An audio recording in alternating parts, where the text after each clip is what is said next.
안녕하세요. 국립암센터 김수현입니다. 오랜만에 영상을 업데이트하게 되었어요.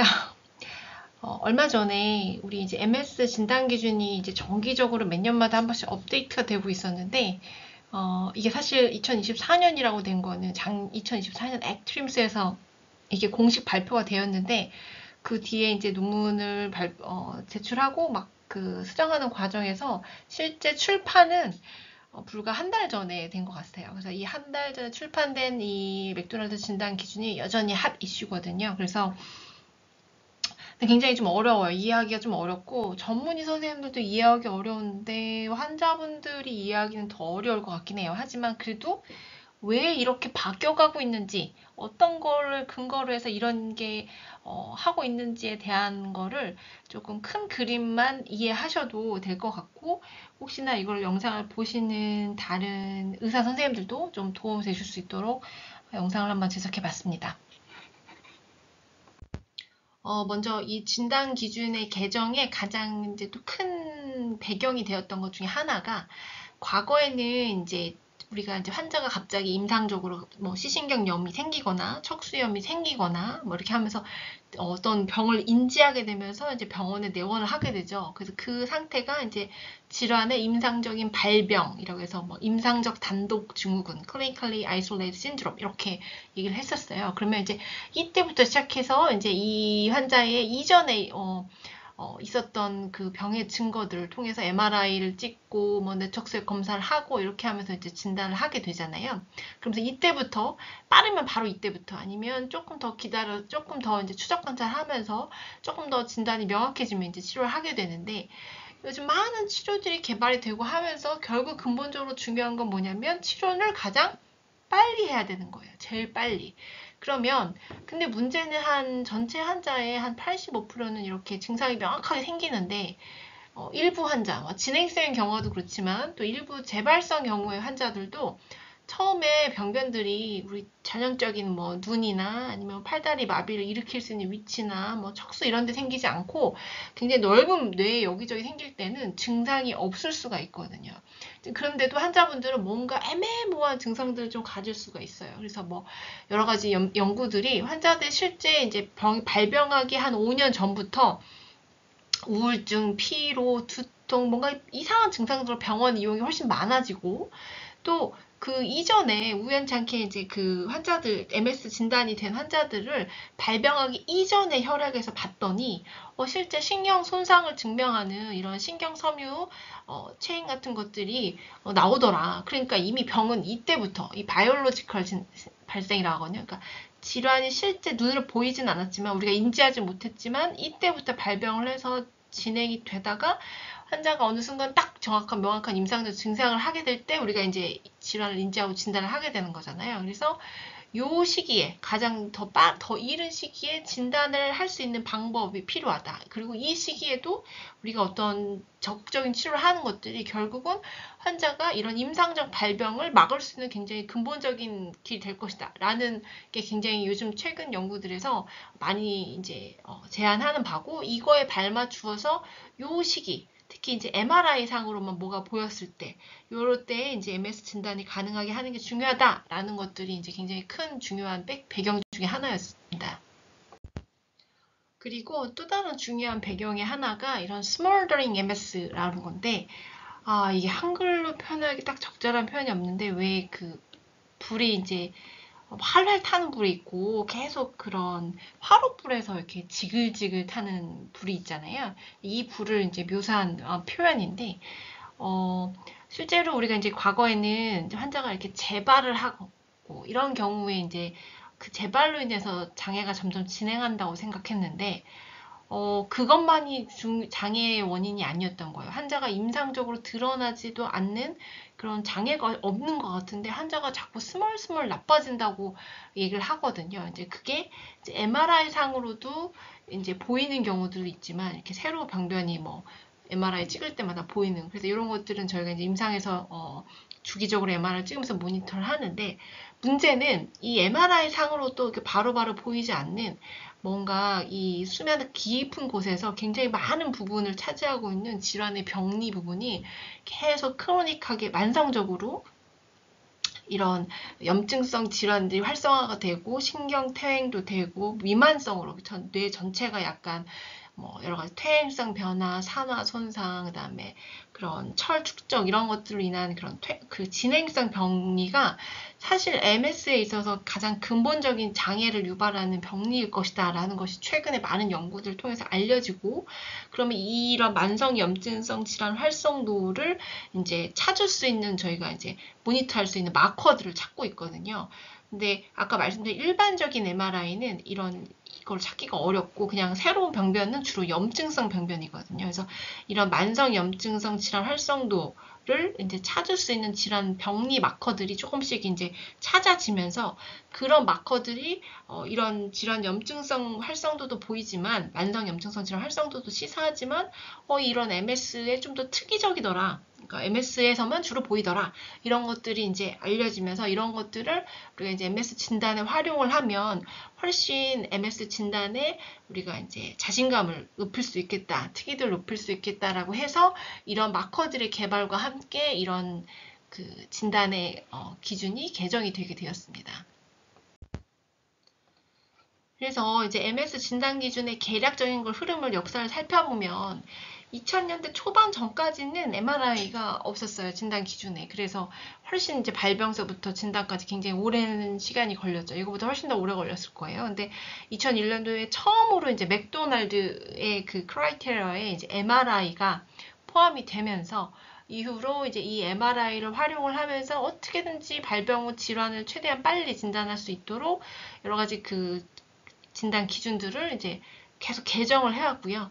이제 올해, 그러니까 작년에 발표됐다고 올해 출판된 이 2024년도에서는 심지어는 이 임상적 발병하기 전부터 이 질환을 진단할 수 있도록 좀 더 이런 보인 다음부터가 아니라 보이기 전 생물학적 진단에 가까운 쪽으로 진단을 하도록 기준이 개정이 되었습니다.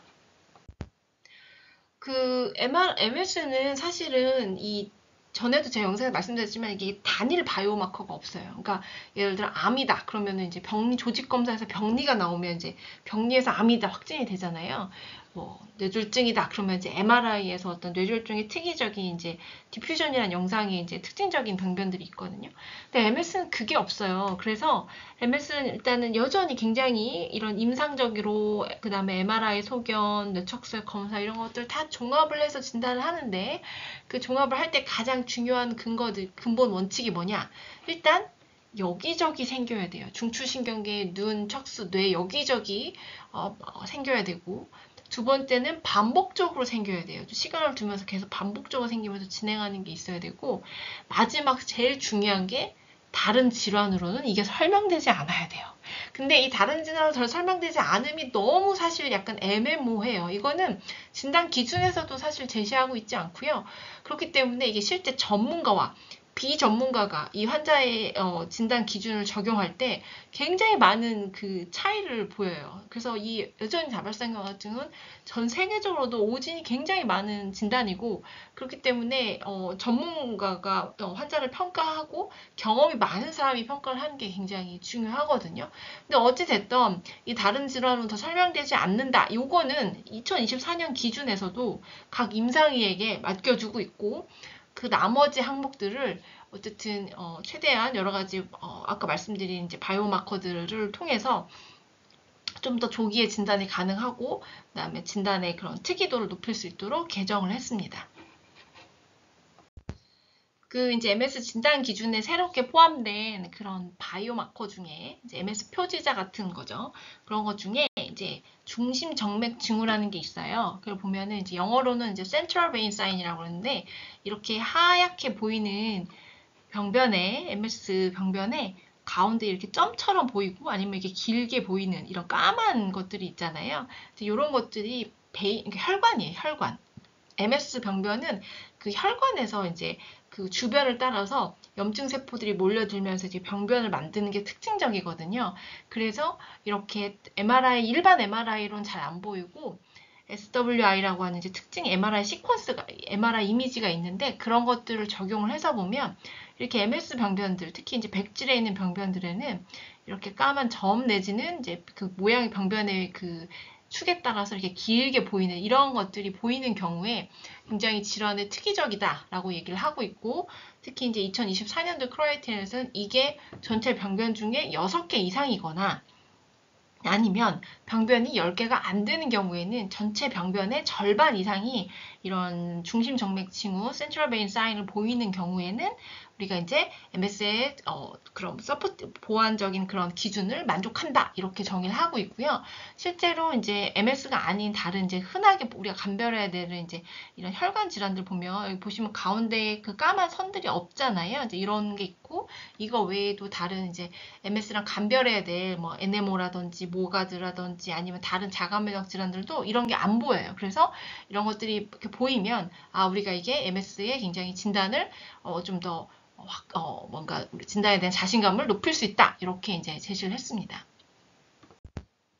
그다음에 또 다른 바이오마커로 파라마그네틱 림 리전이라고 해가지고 PRL, 그다음에 이제 한글로는 이제 자기 감수성 태병변 이렇게 되어 있는데, 요거는 제가 앞서서 방금 설명드린 그런 스몰더링 패솔로지와 관련이 있어요. 그러니까 이렇게 만성적으로 활성화된 병변으로 이제 산화 스트레스나 이런 것들이 이제 뇌에서 지속적으로 점진적인 손상을 유발한다고 했는데, 이게 원래는 이제 철은 우리 뇌에서 정상적인 대사 과정에서 이제 존재하는데, 이게 염증 세포에서 수초가 깨지거나 그러면 이 세포 밖으로 이제 철이 유리가 되고, 이런 유리된 철이 산화 스트레스를 유발하기 때문에 처음에는 방어 기전으로 이런 대식 세포들이 와서 이런 철을 이제 탐식을 하면서 철을 이제 함유를 하게 되죠. 근데 그런 과도한 철의 축적 자체가 또 만성적으로 산화 스트레스를 유발을 해요. 그래서 특징적으로 이런 만성 활성화된 병변 주변에 보면은 이렇게 철을 함유한 대식 세포들이 이렇게 띠를 이루면서 이 철 때문에 이 MRI 상으로 이렇게 까맣게 이렇게 림으로 보이는 까만 태로 보이는 이런 특징적인 병변들이 생기거든요.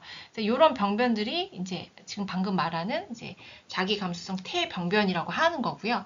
요거는 일반 MRI 상으로는 잘 보이지 않고 그런 아까도 말씀드린 SWI 이미지라는 걸 추가로 영상을 찍어야 좀 더 잘 보이는데 이 병변은 민감도가 조금 낮긴 해요. 질환 초기에는 한 20% 정도밖에 환자분들이 보이진 않지만 대신 보이면은 조금 질환에 대한 예후면에서 좋지 않을 수 있고, 이게 하나라도 이상 보이면 이 MS일 가능성이 굉장히 높아지는 그런 질환 특이도를 높이는 바이오마커로 이제 알려져 있고, 다른 질환에서는 잘 안 보이는, 그래서 이런 병리에 대한 이해와 함께 이런 PRL도 이제 MS의 진단에 우리가 이제 자신감을 높일 수 있는, 특이도를 높일 수 있는 바이오마커로 포함이 되었습니다. 그리고 이제 MS의 새로운 또 다른 바이오마커로 이제 카파프릴 라이트 체인이라고 하는 카파 자유경색 체인이 맞겠네요. 한글로는 이제 그런 수치가 이런 마커가 제시가 되었는데, 이거는 이제 결론적으로 말하면 이건 뇌척ซึ่내에서 비세포의 활성화를 증빙하는 자료예요. 그래서 비세포가 이제 활성화되면서 항체를 만드는 과정에서 이런 카파풀 라이트 체인이 많이 생기거든요. 그래서 그게 농도가 높아지면 이런 질환을 다발성 경화증의 가능성을 높여주는 수치인데, 물론 이게 꼭 얘는 항상 다발성 경화증에서만 높아지는 건 아니에요. 뭐 일부 시신경 척수염 환자에서도 좀 높게 보이기도 하고 다른 질환에서도 보이긴 하지만, 어찌됐든 또 다른 하나의 그런 MS의 그런 질환 병리를 뒷받침하는 근거로서 얘는 그동안에 이제 올리고클로랄 밴드에 비해서 훨씬 자동화도 되고, 그다음 정량적이에요. 이 정량적인 장점이 뭐냐면,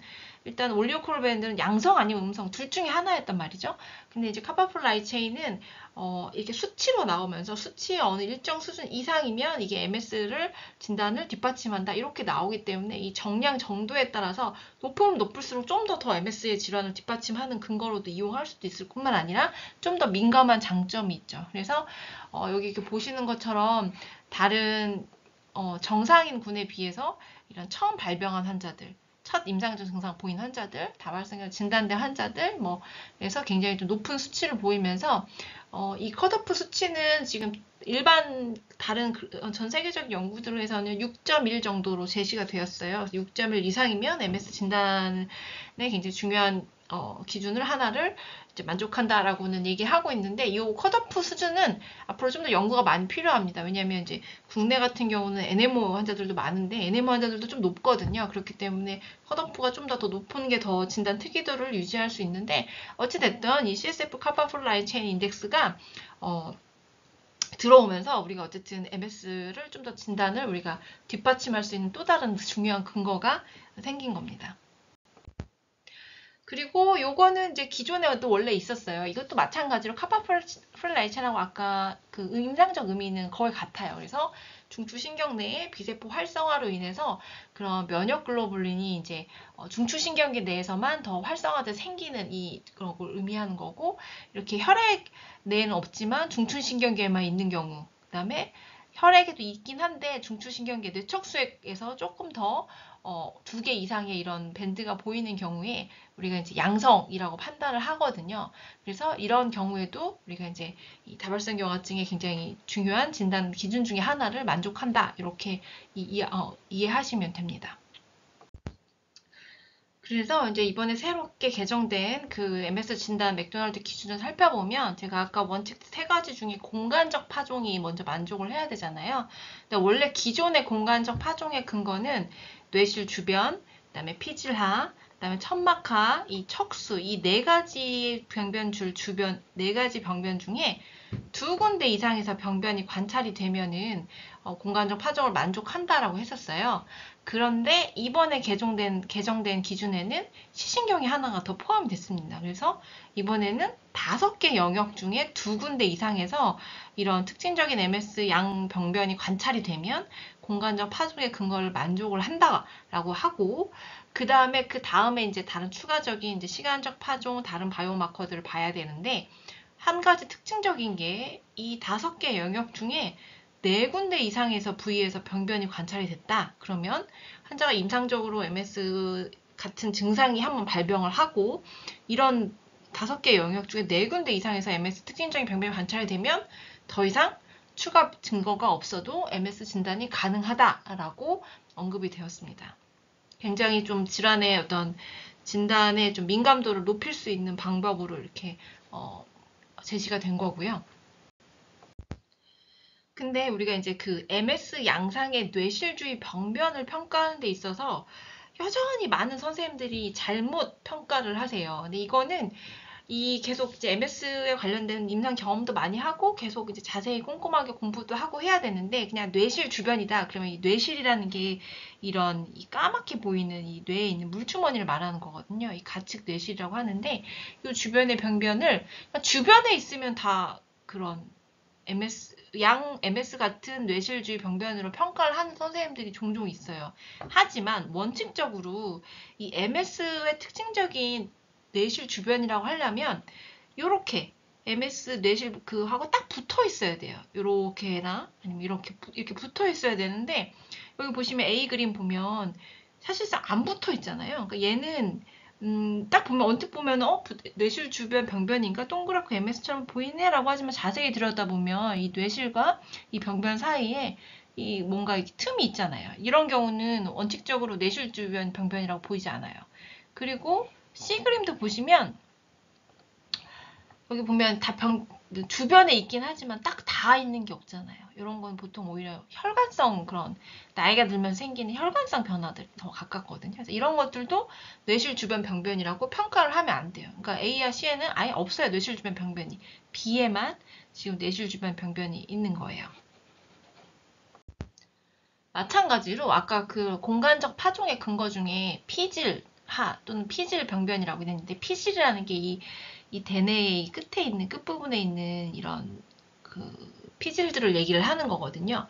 이 회색질을 의미를 하는데, 근데 어쨌든 이 피질하 병변의 정의상 이 피질과 맞닿아 있어야 돼. 아니면 이 피질 안에 있거나, 근데 대부분 그냥 주변에 있으면 다 그냥 피지라 병변이라고 카운팅하는 경우들도 많고, 그다음에 모양도 사실은 MS에서 전형적인 건 이렇게 좀 오보이드하고 동그래야 되거든요. 근데 막 삐죽삐죽한 모양들도 다 그냥 그렇게 보시는 경우가 많아요. 근데 이거 보시면 사실 A 그림에도 보면 이 병변이 맞닿아 있지 않아요. 엄밀하게 봤을 때. 이제 이런 경우는 사실은 MS의 특이적인 피지라 병변이라고 카운팅하지 않고요. B 병변은 보면 이 뒤에 후두부 코텍스와 맞닿아 있어요. 여기 뇌실 주변 병변도 보이죠. 이런 것들은 다발성 경화증에 부합하는 그런 피지라 병변이고요. C 그림도 마찬가지예요. 여기도 보면 앞쪽에 여기 보면 피지라가 맞닿아 있는 이런 병변들이 보이고, 여기 이런 뇌실 주변 보면은 뇌실에 맞닿아 있는 이 병변들도 같이 보이죠. 이런 환자들이 MS에 맞는 병변들이에요. 그래서 이렇게 보시면 A 그림은 뇌실 주변 피지라 병변이 없고 B와 C에만 피지라 병변이 이렇게 관찰이 됩니다. 근데 이런 것들을 명확하게 구분을 해야 일단 여기서 이제 명확한 진단을 하고 그 다음 넘어가는데, 여기서 틀리면 또 다 뒤에 다 틀려요. 그러니까 여전히 좀 이런 MS 진단 기술 적용할 때 있어서 그 의사 선생님의 경험과 지식이 굉장히 많은 영향을 좀 미칠 수 있다고 저는 개인적으로 그렇게 생각합니다. 그래서 이번에 이제 개정된 진단 기준을 전체적으로 살펴보면, 제가 이것까지는 하나하나 다 아직 번역을 못했는데, 보시면 어떤 임상적 MS의 티피컬한 전형적인 증상이 있거나, 아니면 객관적으로 봤을 때 좀 뭔가 환자 증상이 점점 나빠지는 진행이 있는 경우에 이제 MRI나 환자 어떤 기억력이 있었는지, 그다음 무슨 질환 갖고 있는지, 뭐 기저질환, 다른 간별 질환들을 쭉 해서 이게 다른 질환으로 설명이 안 돼. 아까 세 번째 룰이었죠. 다른 질환으로 설명이 안 된다라고 하는 경우에 이제 오게 됩니다. 설명이 되면 이제 다른 질환으로 가는 거예요.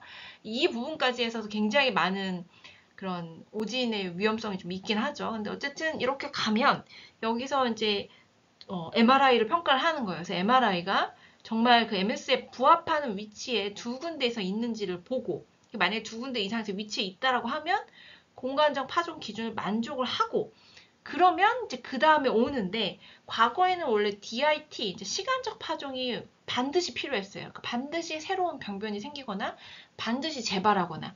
근데 이번에는 이 시간적 파종이 다른 질환들도 계속 반복해서 생긴다. 이게 MS의 특이적인 게 아니다라고 해서 시간적 파종을 의무가 아니라 그냥 선택으로 하나 놨어요. 그래서 시간적 파종을 만족하거나, 아니면 뇌척수액 검사해서 올리오그럴 밴드가 나오거나, 카파풀 라이트체인이 높거나, 아니면 센트럴 베인 사인, 아까 중심적 맥진후가 보이거나, 이런 경우에도 MS 진단이 다 가능하고, 아까 말씀드렸던 것처럼 DIS, 공간적 파종에서 이미 4군데 이상이 있다, 병변이 4부위 이상이 있다, 그러면 추가 조건 없이 바로 MS 진단이 가능하도록 해놨고요. 근데 만약에 MS 전형적인 부위에는 딱 한 군데만 있다, 이제 이런 경우에는 조금 더 까다롭죠. 뇌척수액 검사도 만족하고 센트럴 베인 사인도 보여야 되고, 뇌척수액 검사도 만족하고, 그 다음에 아까 말씀드린 그 자기 PRL도 만족하고, 이렇게 해가지고 조금 더 까다로운 조건을 만족했을 때 이 공간적 파종은 하나밖에 없었어도 이런 걸 만족을 하면 MS 진단이 가능하다라고 제시를 하였습니다. 그리고 또 이게 굉장히 중요한 부분인데, Radiological Isolated Syndrome이라고 해서 환자가 우연히 뭐 두통이나 아니면 교통사고 같은 거로 사진을 찍었는데, 그 사진에서 굉장히 MS 모양처럼 보이는 전형적인 위치에 전형적인 모양이 있는 거예요.